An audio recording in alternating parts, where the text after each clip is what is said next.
Namaskar, Vanakkam. Area of a triangle. This is the concluding part of your 6.3 perimeter and area chapter. Now, इस particular video में खास क्या रहेगा? अगर आप of course you are in class 6, but आगे चलकर अगर आप चाहते हैं कि आप एक आर्किटेक्ट बने, घर डिजाइन करें, इंटीरियर डिजाइनर बने, या सिविल इंजीनियर बने, या बिल्डर बने, या मैकेनिकल ड्राइंग जैसा सब्जेक्ट ले, तो आपके लिए ये चैप्टर का ये यूनिट बहुत जरूरी है। काफी मजा आएगा, मैं गारंटी देता हूं मजा आएगा, क्योंकि इसमें कई सारे मेजरमेंट्स की बात हम यहां पर करेंगे। तो let's get started. Keep your pen and notebook with you. Area of a triangle. So draw a rectangle on a piece of paper. This is the basic thing that you are talking about. You know कि rectangle का triangle वगैरह का how do you measure? So basic फंडा इसमें क्या है? Basic फंडा ये है कि if two triangles overlap each other, अगर there are two triangles, आप एक triangle रखते हैं, ओके, आपको ड्रॉ करके दिखा देता हूं ताकि जो मैं बात बता रहा हूं आपको समझ में आ जाए। ये एक ट्रायंगल है, ओके। अगर आपका दूसरा एक और ट्रायंगल है जो कि सेम शेप का है, सेम एरिया का है, राइट, और उसका एरिया भी वही है, और अगर आप उसको इसके ऊपर बिल्कुल बिठा सकते हैं, okay, if the two triangles overlap each other perfectly without any difference, यानी कि ये एंगल बिल्कुल सेम है, डायमेंशंस, लेंथ सब सेम है, साइड सब सेम है, एरिया ऑब्वियसली फिर सेम हो जाएगा। अगर वो परफेक्टली ओवरलैप करता है, so then they are called congruent triangles. ये डेफिनेशन याद रखना जरूरी है। तो फिर उन दोनों ट्रायंगल्स को हम कहेंगे कि ये कॉन्ग्रुएंट ट्रायंगल्स हैं, बिकॉज उनकी शेप वही रहेगी और देयरफॉर उनका एरिया भी वही रहेगा, okay. It means that all their side, जो मैंने अभी कहा, उनके तीनों साइड्स इक्वल रहेंगे और तीनों एंगल्स भी इक्वल रहेंगे, their area is also equal. ये बात समझ में आ गई? बिकॉज ये बेसिक फंडा है, वो पहले ही बता देता हूं ताकि आगे का चैप्टर समझने में आसानी हो, ओके। नाउ ये देखिए, ये एक ट्रायंगल है, इस ट्रायंगल को आप इस पे रखेंगे तो एग्जैक्टली सेम होगा। इस ट्रायंगल को अलग शेप में उल्टा करके यहां पर लगाएंगे, इसका सेम होगा। तो दैट मींस ये ट्रायंगल में है, इसका एरिया जो है वो इस रेक्टेंगल के एरिया के बिल्कुल बराबर है। So that is what is being conveyed, that these two triangles का area when they are kept it in such a way, इस ट्रायंगल को आप इस तरफ से लगा के ऐसे कर देंगे तो आपको ये वाला रेक्टेंगल मिलेगा, ओके। तो ये आपको प्रैक्टिस करनी पड़ेगी ताकि आपको समझ में और आ जाए। अभी आगे चलते हैं। अभी यहां पर आपसे कहा गया है कि ये एक पर्टिकुलर रेक्टेंगल है, ओके। नाउ आपसे कहा गया है कि इसमें हमने थोड़े से एंगल्स बना के रखे हैं। एक तो है BAD, यानी कि BAD, ये जो ब्लू कलर लाइन वाला जो है, नीचे रेड है और ये दोनों साइड ब्लू है, इसका हमको एरिया पता करना है। एरिया कैसे पता करेंगे? एरिया पता करेंगे with the help of squares, okay, जो हमने पिछले बारी भी पढ़ा था, ओके। सो इसका जो है, हाँ, तो इसका स्क्वायर कितना होगा? We'll have to calculate accordingly. So now इसमें ये है कि area of the blue triangle BAD, fully fill squares कितने हैं? 6 into 1, ओके। 1 2 3, ये वाला है ना ब्लू वाला, 1 2 3 4 5 6, ये तीनों, ये 6 के 6 पूरे फिल्ड हैं, तो हमको मिल जाता है area 1। Then half fill squares are 2 into half, okay. मैं बुक में से देख लेता, आप भी बुक में से कैलकुलेट करते रहिए। 2 into हाफ, तो ये हो गया 1, यानी कि there are 2 half filled squares, जो ऊपर वाला है और उसके नीचे वाला है।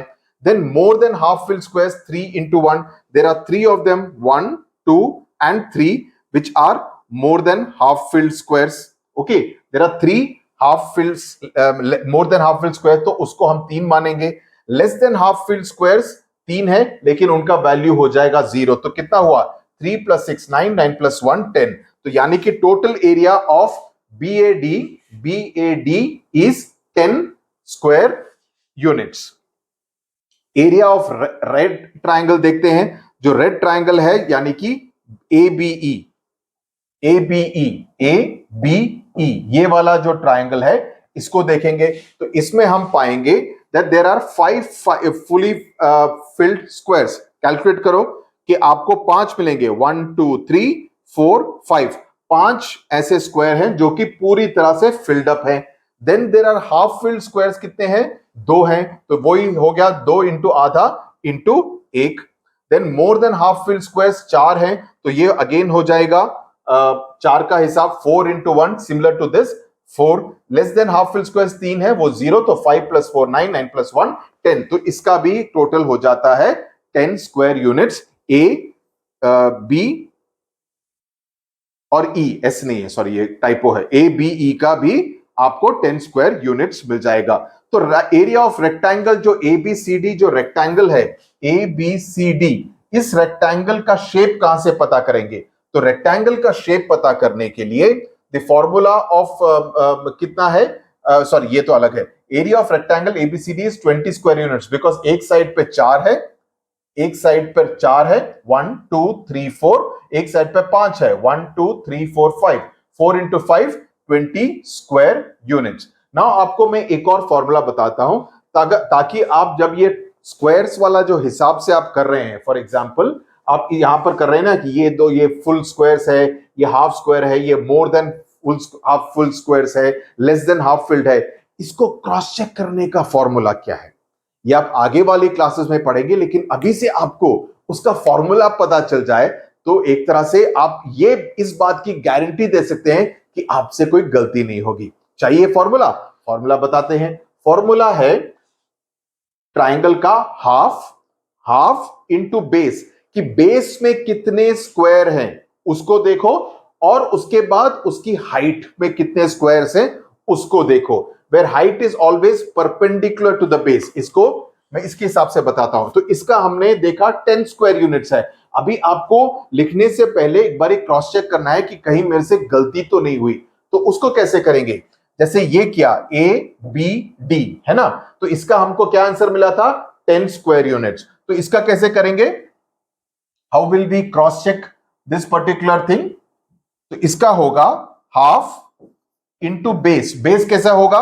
1 2 3 4 5 है ना, 1 2 3 4 5 ये वाला ट्राइंगल है ना, सो 5 है, तो ये हो गया 5 इंटू हाइट 1 2 3 4, सो ये हो गया हाइट. तो इसका मतलब हो गया 5 into 4 20 equals 20 divided by 2 equals 10. तो आपका आंसर बिल्कुल सही है.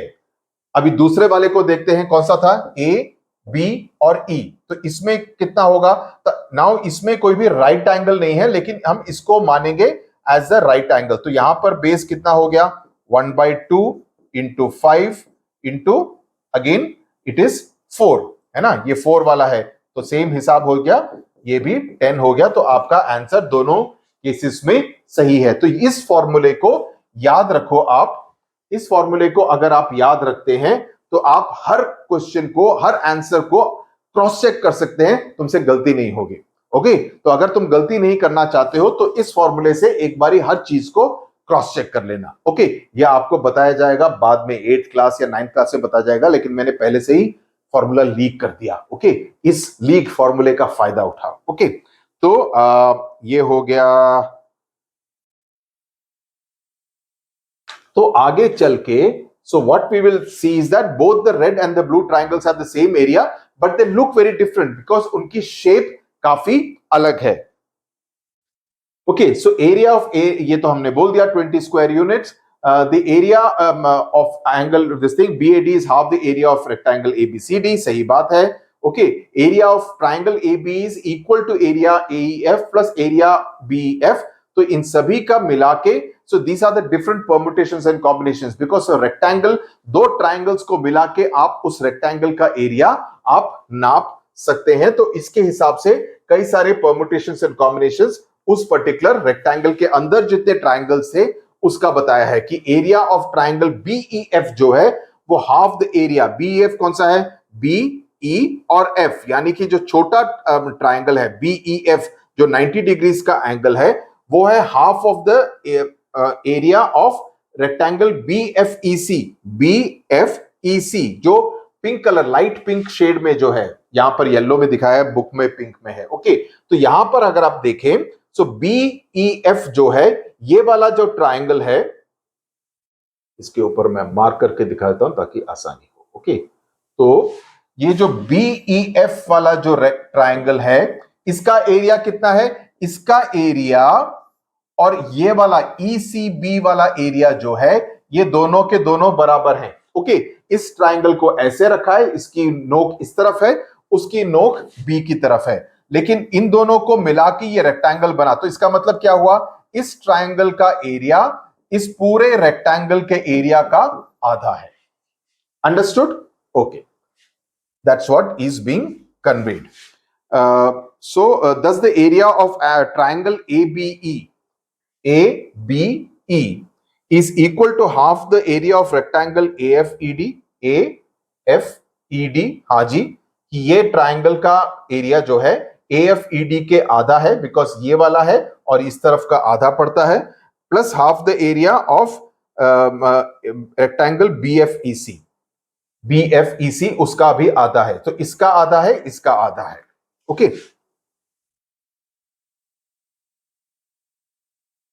अभी हम थोड़ा सा फिगर इट आउट पे चलते हैं। ओके, ये थोड़ा सा कॉम्प्लिकेटेड है, थोड़ा ध्यान से सुनना पड़ेगा। ओके, इसका मैंने ऑलरेडी नोटबुक पर नोट करके रखा है ताकि ज्यादा समय ना वेस्ट करें इस पे। Okay, let's go through it fast. Okay, ये वाला जो है, अभी इसको हमको अगर if you have to calculate the area, कैसे करेंगे? ये एक रेक्टेंगल ट्राइंगल बनाएंगे, ये एक ट्राइंगल बनाएंगे। ओके, ये तो रेक्टेंगल बन गया। ओके, इसमें कितना है? 1 2 3 4, 1 2 3 4 5। तो ये तो हो गया सीधा 20 स्क्वायर यूनिट्स, 5 इंटू 4। इसको देखेंगे तो कैसा होगा कि यहां पर एक है, ये दो हैं, जो कि 2 फुल स्क्वायर यूनिट्स हैं। ओके, तो इसका हो जाएगा, या अगर ए माने तो इसका हो गया 2 स्क्वायर यूनिट्स, ये हो गया 20 स्क्वायर यूनिट्स। इसका कितना है? ये भी 2 स्क्वायर यूनिट्स है। ये दोनों छोटे हैं, लेस देन हाफ है, तो ये 0 हो जाएगा। तो ये दोनों मिला के 2, सो 20 + 2 + 2 24 स्क्वायर यूनिट्स हो जाएगा इस पर्टिकुलर एरिया का। इसका देखते हैं, यहां पर you have to make a triangle, ऐसे दो ट्राइंगल्स बन जाएंगे। ये तो 1 2 3 4 5, ये तो सीधा 20 का हिसाब हो गया सीधा इसका। ऊपर कितना है? इसमें फुल है, फुल है, फुल है। 3 into 1 3। Okay, 3 into 1 and 2 are more than half, ये वाला और ये वाला is more than half. Okay, and ये दोनों, ये हाफ आ रहा है, ये भी हाफ आ रहा है। सो टोटल हो जाएगा इसका 6। ओके, टोटल हो जाएगा इसका 6, यानी कि 3 + 2 प्लस ये दोनों मिला के 1। सिमिलरली ये कितना होगा? जो नीचे की तरफ है, इसमें 2 हैं ऐसे। Okay, 1 2 3 1 2 3 4 are there which are either full और more than half full. So 4 हो जाएगा। तो इसका हो जाएगा 4। ये तो काउंट नहीं करेंगे, इसको 0 हो जाएगा, ये भी 0 हो जाएगा। ओके, तो ये हो जाएगा 4। समझ में आ रहा है? इसको करते हैं, ये ऐसे, ये ऐसे, और यहां पर आपको एक और बनाना पड़ेगा। ओके, ये ऐसा होगा, ये वाला यहां तक नहीं होगा, ये ऐसा होगा, ये ऐसा होगा, और ये पूरा इस तरफ। सो इसको हम करें तो लेट्स से GDEF की तरह करते हैं। यहां पर मैंने ABCD किया था, मैंने वो किया। सो G कितना होगा? G विल बी, अगर उस हिसाब से देखें, यहां पर 2 हैं। Okay, so G will be 3. So 1 2 and 3, 1 2 and 3 it will be. Okay, so G will be 3. इसको बना देते हैं 3.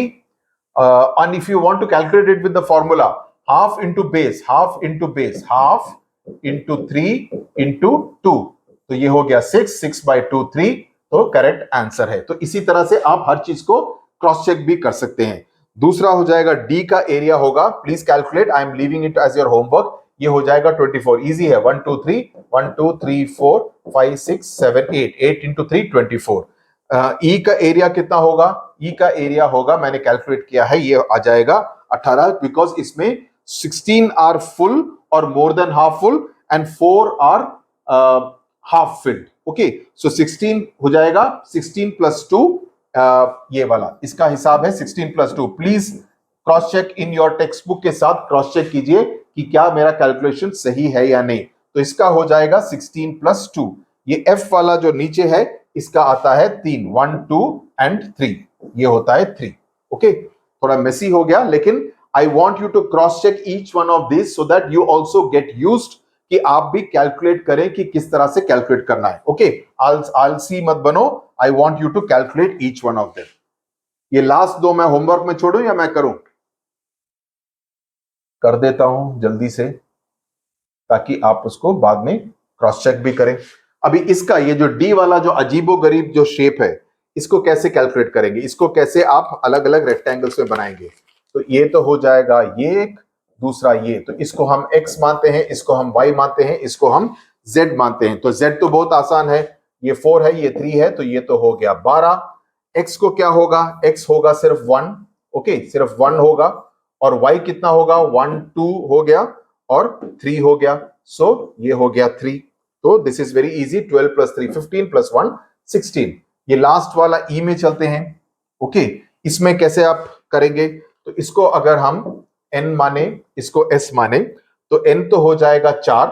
Okay, if you calculated 2 full and 4 half, so 2 plus 2, तो ये हो जाएगा 4 और s हो जाएगा 7, which are either full or more than half full. Okay, so that's how it will be 1 2 3 4 5 6 7। तो ये हो जाएगा 7 full और more than half full। तो that's how it is, this and this are looking very close to each other वैसे। Okay, आगे चलते हैं। Now making it more or less, इसको कैसे करेंगे? Okay, making it more or less. Now you observe these figures कि किस तरह से अब इसको एक स्क्वायर है। Now using 9 square units having an area of 9 square, तो इसमें करना क्या है? What is the smallest perimeter possible? You see the area, तो यहां पर 3 into 3 है, लेकिन इसका यहां पर शेप अलग दिया है। यहां पर भी 9 स्क्वायर्स है, यहां पर भी 9 स्क्वायर्स हैं, लेकिन ये एक तरह से हॉर्सशू शेप है, ये पूरा स्क्वायर की तरह है।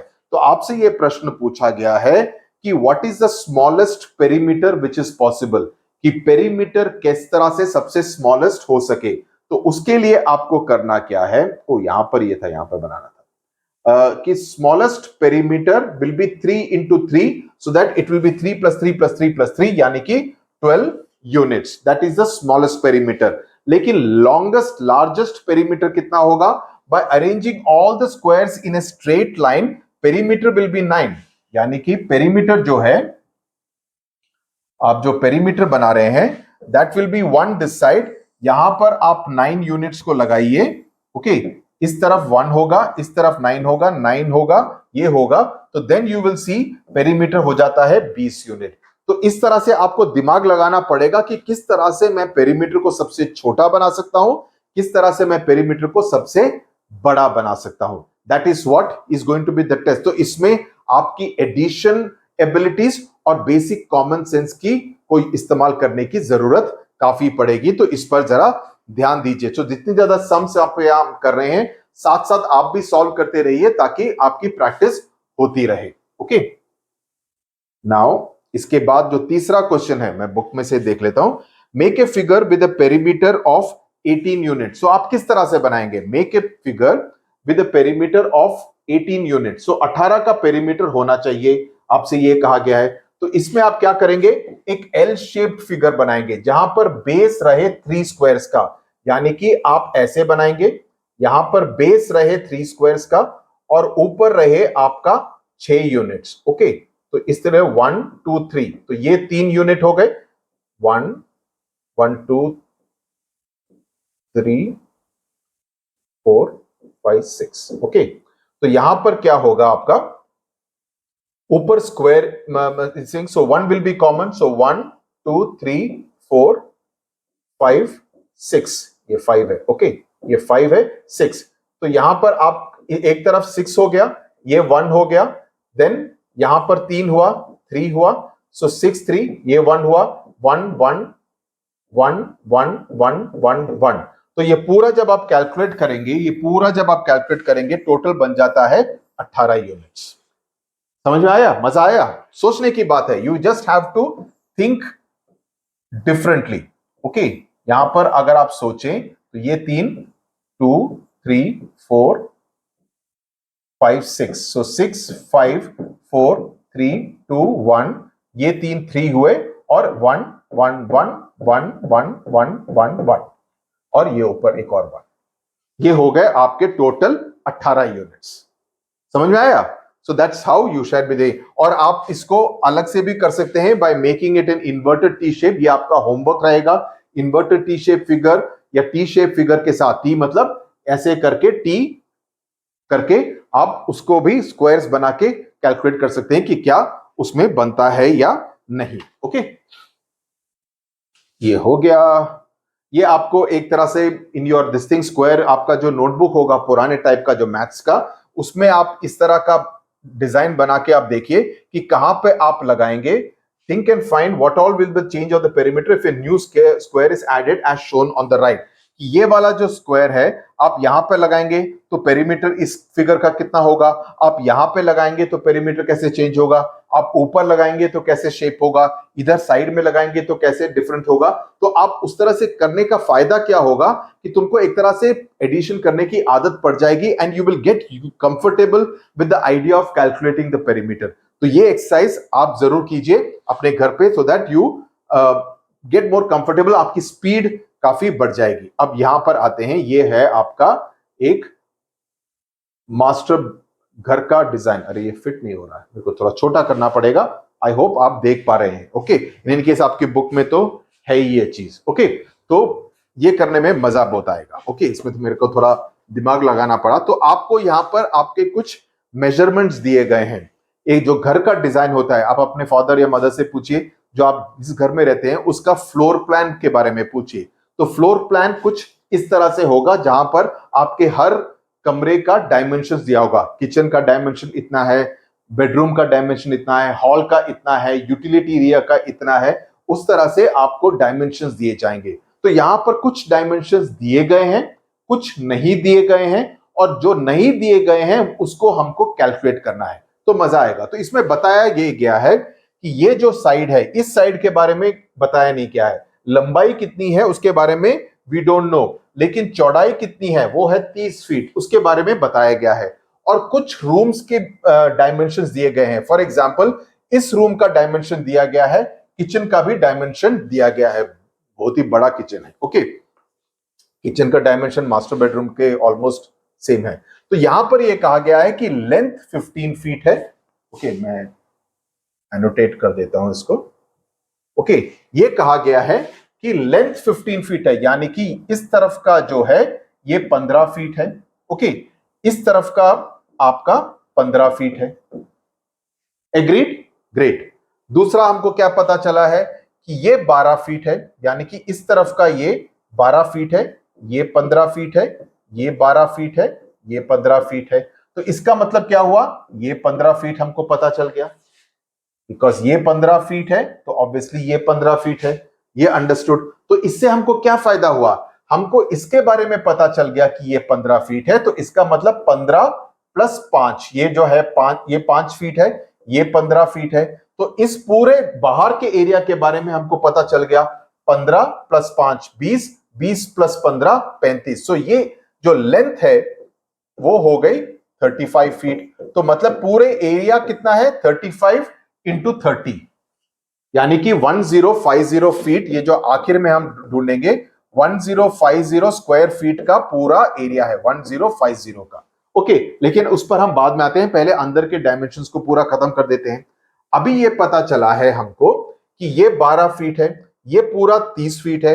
अभी हम आगे कैसे जाएंगे, नाउ यू हैव टू सी कि ये अगर दूसरा कैसे पता करते हैं।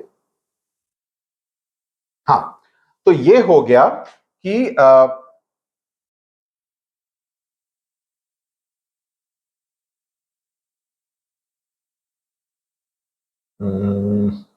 एक मिनट में खुद सोचने दो। मैंने बहुत कैलकुलेटेड एक एक स्टेप करके किया था।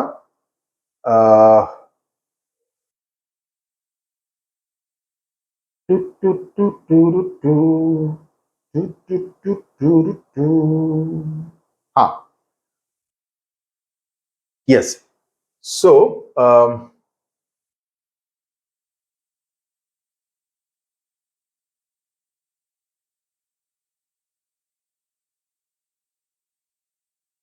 ये कैसे हो गया 3 फीट? हाँ, तो हाँ, तो इसका ये अगर 10 फीट है, ओके, ये 10 फीट है,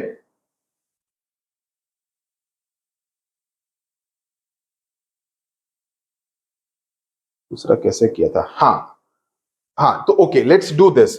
ये 180 स्क्वायर फीट हमको पता चला है, ये यहां पर 15 फीट है, तो 180 डिवाइडेड बाय 15 कितना हो गया? 12। तो हमको ये पता चल गया है कि ये दोनों 12 है, ये 15 है। तो ये 15 है, तो इसका मतलब अभी दूसरा ये वाला जो लाइन है, ओके, सो इसका मतलब है कि ये भी 15 है। सो ये we come to know that this is also 15। Okay, so this we have come to know that this is 15, this is 15। Okay, but we don't know कि ये कितना है, वी डोंट नो येट, हमको इसके बारे में भी अभी नहीं मालूम चला है। तो ये अगर 12 हुआ तो इसका मतलब ये 12 हुआ। ओके, तो इसका एरिया कितना हुआ? 15 इंटू 12, ये भी 180 स्क्वायर फीट हो गया। Okay, this has also become 180। तो नाउ सिंस इट इज 12, तो दिस ऑल्सो ओके, ये 12 हुआ, तो ये 12 हुआ, ये 12 हुआ, तो कितना बचा? 6 स्क्वायर फीट बचा है। अंदाजन देखने से तो इक्वल इक्वली लगता है, but we will come to that conclusion.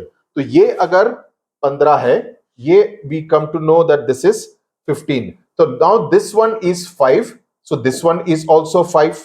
Okay, so ये हो गया 15 प्लस 5, ये हो गया 20।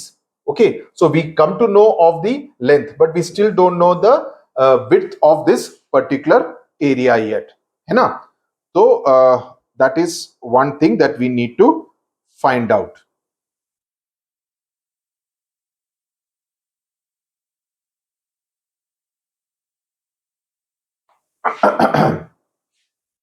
How do we do that?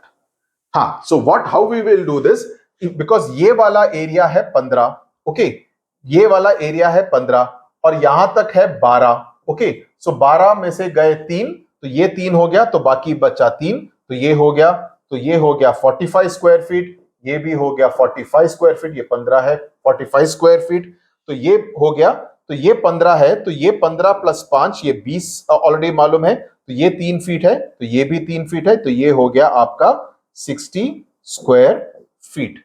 तो ये हो गया आपका 60 square feet. So now we know the entire dimensions of this house, जिसका पूरा एरिया है 1050 SFT. Did you understand how this went? Please take a screenshot और इसको समझ लीजिए, अपनी नोटबुक में भी लिख लीजिए। आप इस पूरी ड्राइंग को अलग से नोटबुक में करके you can do this. Now when I do the second one, you will get better idea about कैसे करना है। Okay, let's do that.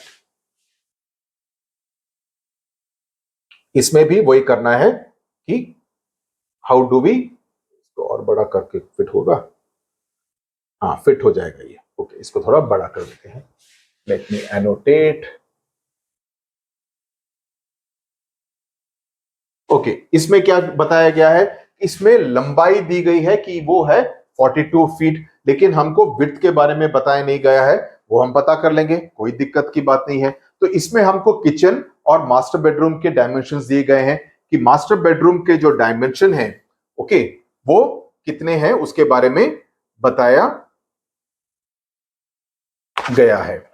Okay, so master bedroom का जो ये है, तो ये 12 इंटू फीट, तो यहां पर लंबाई के हिसाब से दिया गया है, तो ये हो गया 12, ओके, ये हो गया 12, ओके, और ये 15। तो यहां पर हमको ये लिखना है 120 एसएफटी।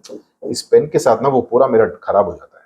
ओके, तो ये हो गया 15, ये 12 है, तो ये 10 है, ये 12 है, ये 10 है। ओके, तो ये 10 है, तो अभी what we know is that ये 70 एसएफटी है। 70 एसएफटी का मतलब ये 10 है, ये 18 है, ये 10 है, तो ये दैट मींस इस तरफ भी 10 है, तो ये हो गया 10, तो यहां पर हो जाएगा 7, तो ये हो गया आपका 7, ये हो गया आपका 10। ओके, तो एक तरफ का हमको एटलीस्ट इस तरफ का हमको पता चल गया है कि ये 10 फीट है, तो ये है आपका 18, लेकिन हमको इसके बारे में पता नहीं चला। नो प्रॉब्लम, 18 प्लस 7 कितना हुआ? 25। 25 प्लस 12 कितना हुआ? 25 प्लस 12 हुआ 37। 37 में से 42 को माइनस करना है 5, तो ये हो गया 5। इस तरफ आपको हमको 5 मिला। ओके, ये हमको 5 मिला। So we have found out that this is 5। तो हमको द लेंथ, ये वाली लेंथ पता करनी है, वो है 10। तो ये हो गया 10, तो ये हो गया आपका 50 स्क्वायर फीट। तो we have come to know about the toilet का एरिया।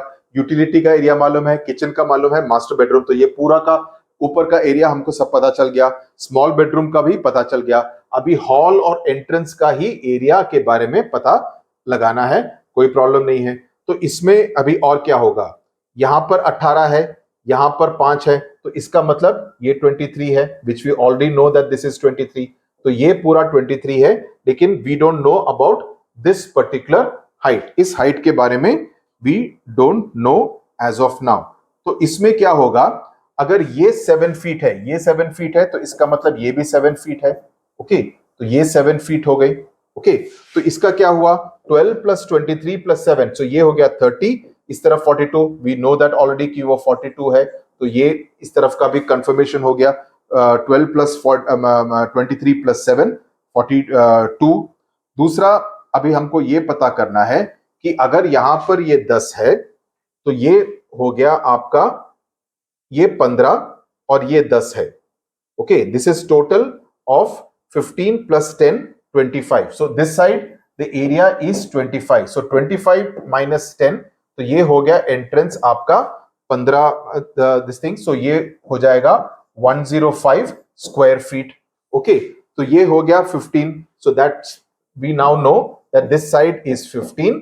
सो ये हो गया 23 into 15 which is 345 SFT square feet. Okay, so with this we come to the and.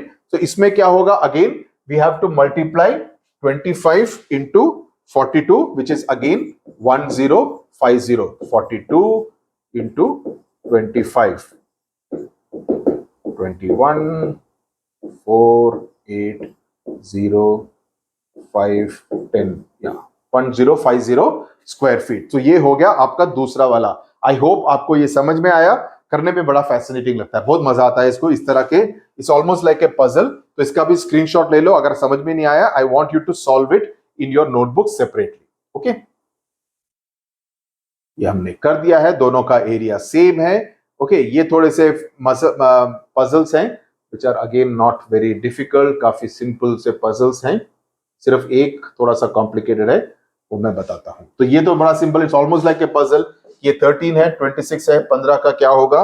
It will be, it's very obvious, जैसे puzzles होते हैं ना, उसी तरह का रिडल्स है, उसी तरह का है। तो ये सीधा सा है कि ये हो गया आपका 30 square centimetres. Okay, because similar है ना कि ये 13 है, तो आपको you will have to multiply it accordingly. Okay, दूसरा कैसे करना है? 2 सेंटीमीटर, तो मतलब कि ये हो गया आपका 5, ये 2 है, तो ये 3 है, तो ये 5 है, तो ये हो गया आपका 2, right?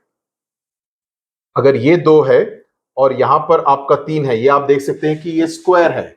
Okay, so that means ये 9 वाला हो जाएगा, बिकॉज दिस इज 3 3 3, तो ये 3 है, तो ये 5 है, ये 2 है, so this is 5 into 2 10 square centimetres. Very simple है, जस्ट आपको सिर्फ अपना थोड़ा सा दिमाग लगाना है ताकि स्क्वायर और रेक्टेंगल्स का you can make the calculation of the area.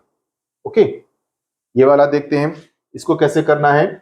ये पूरा का पूरा 15 है, इसमें बीच वाला 6 का दिया गया है, ये यहां पर स्क्वायर है, right? This is 3 and this is 60 square centimetre. तो यहां पर क्या होगा?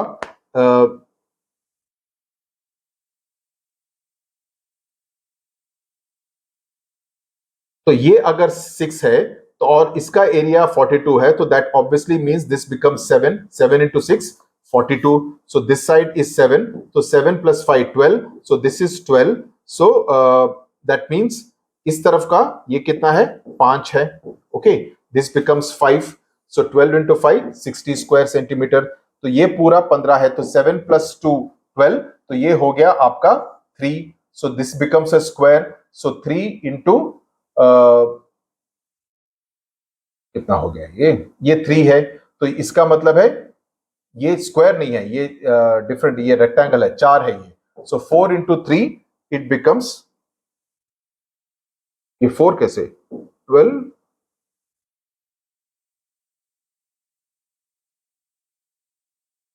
ये 6 है ना, तो ये हो गया 7 in order to reach 42 square centimetre, correct.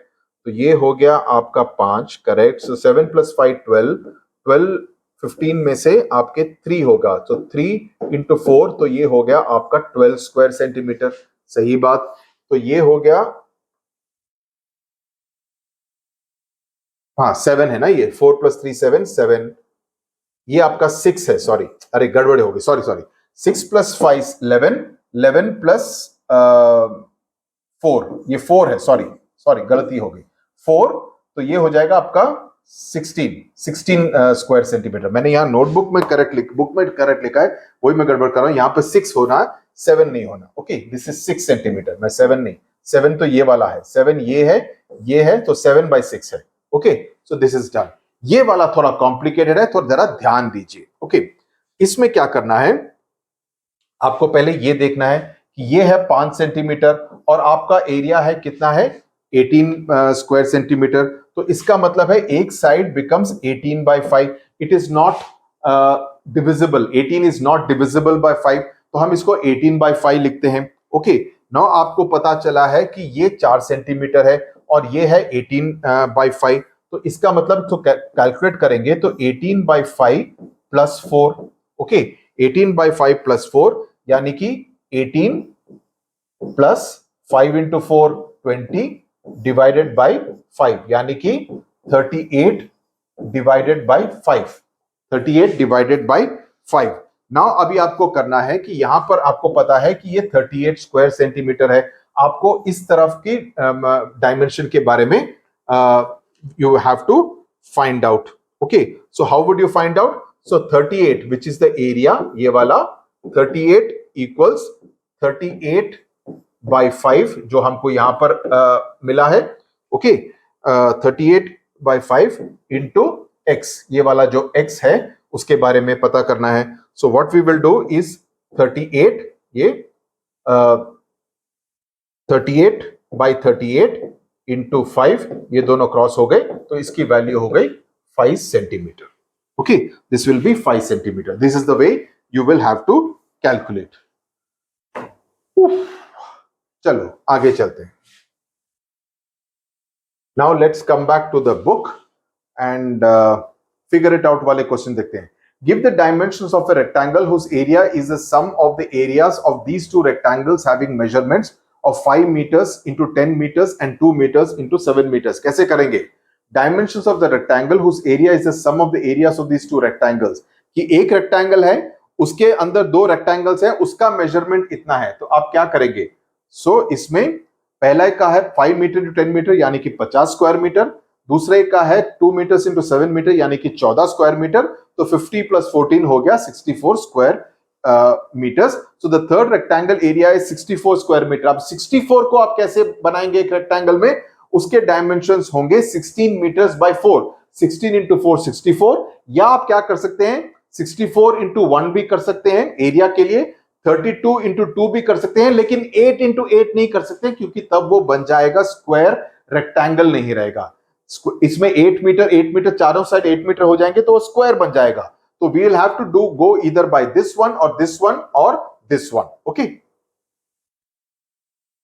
The area of a rectangular garden that is 50 meters long is 1000 square meters. Find the width of the garden. उसकी width पता करनी है। 1000 square meters उसका एरिया है, उसकी लंबाई है 50 मीटर लॉन्ग। तो अगर आपको width पता करना है तो बेसिक सिंपल सा फंडा है, L into B है। तो एरिया L into B मतलब 50, 1000 में से 50 को डिवाइड किया, 20 मीटर आपका विड्थ मिल गया। ओके, बहुत ही आसान है, इसमें कोई भी गलती की गुंजाइश नहीं होनी चाहिए।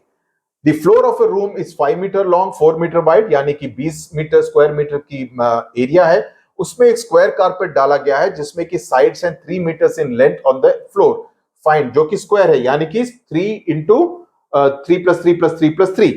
Okay, find the area that is not carpeted, जिसपे कि कारपेट नहीं लगा गया है। टोटल फ्लोर एरिया जैसे मैंने कहा 20 हुआ, कारपेटेड एरिया हुआ 3 मीटर इंटू 3 मीटर यानी कि 9 metre, 20 minus 9 11 metre square metre carpeted area नहीं है। सिंपल सी चीज, जिसके कि तीनों साइड, चारों साइड 3 है। Okay, 4 flower beds having sides 2 meters long and 1 meter wide are dug at the 4 corners of a garden that is 15 meter long and 12 meter wide। ऐसा पहले भी कर चुके हैं हम। How much area is now available for laying down a lawn, कि हमको बाकी का एरिया कैलकुलेट करना है। तो क्या हुआ, गार्डन एरिया है 15 metre into 12 metre 180 square metres, area of 1 flower bed is 2 square metres, लेकिन 2 स्क्वायर मीटर्स को आपको 4 के साथ मल्टीप्लाई करना है। आप यहां पर मल्टीप्लाई करना भूल जाएंगे और 180 में से सिर्फ 2 को माइनस करेंगे तो आपको गलत माना जाएगा आंसर। तो 4 इंटू 8 स्क्वायर मीटर, तो remaining area is 172 square metres. Shape A has an area of 18 square units and shape B has an area of 20 square units. Okay, ये पांचवा क्वेश्चन है। So shape A has a longer perimeter than shape B. Draw two such shapes satisfying the given condition. So कैसे करेंगे पांचवे question को, कैसे करेंगे? तो पांचवा क्वेश्चन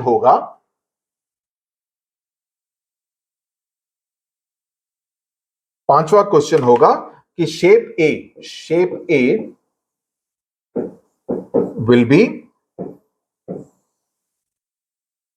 ये होगा आपका 9 मीटर, दूसरा होगा आपका 2 metre. That is what is shape A, है ना।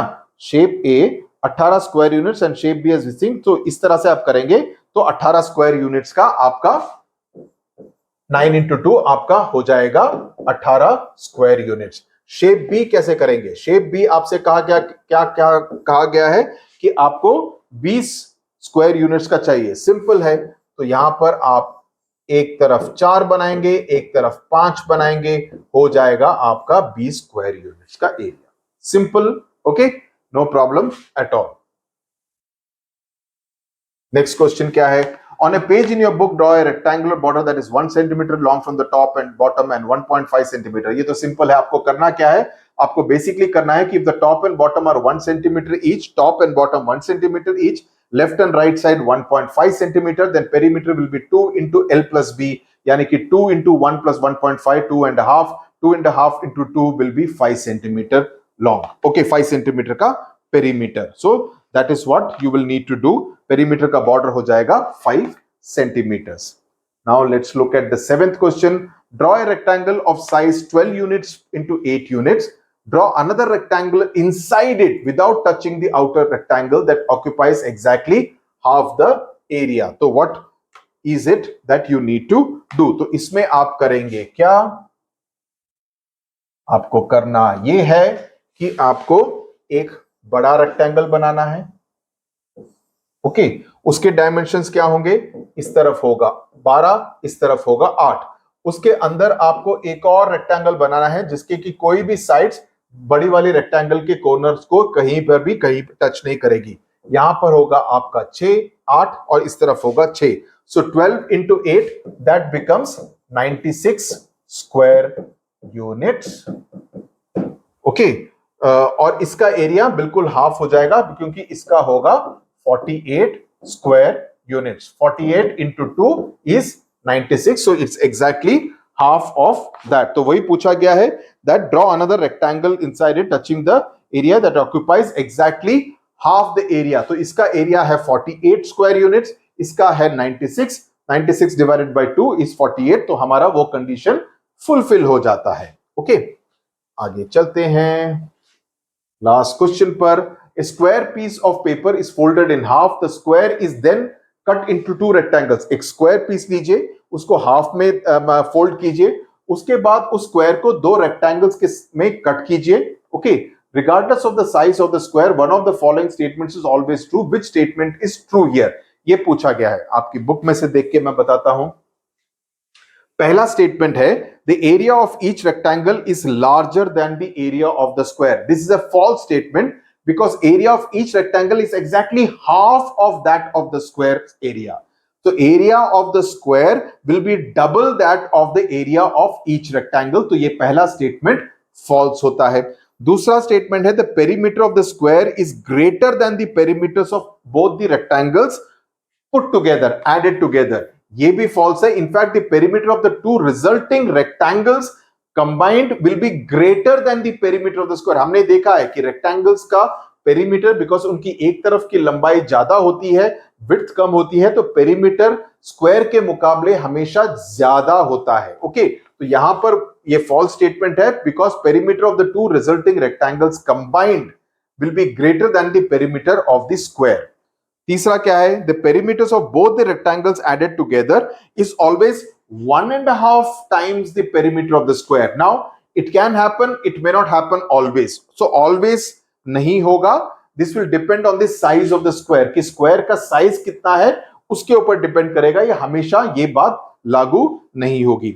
Last question, the area of the square is always 3 times as large as the areas of the rectangles added together.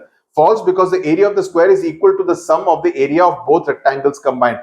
कि दोनों रेक्टेंगल्स को आप कंबाइन करेंगे तब आपको स्क्वायर का एरिया मिलेगा. एरिया और पेरीमीटर में अभी at the end of the chapter confuse नहीं होने का. दोनों के फॉर्मूले याद रखना, तो तभी आप कंफ्यूज नहीं होंगे. So because the area of the square is equal to the sum of the area of both the rectangles put together. Okay, perimeter rectangle का ज्यादा होगा, लेकिन area in this case depending on the size will be either half or equal, depending again on the size, the dimensions of the rectangle and the square. Okay, so with this we have come to the end of chapter 6 of your mathematics. Summary भी पढ़ लेना ताकि एक तरह से revision हो जाए आपकी कि क्या क्या पढ़ा है, क्या क्या फॉर्मूले याद रखने की जरूरत है. Please see all the videos 6.1, 6.2, 6.3.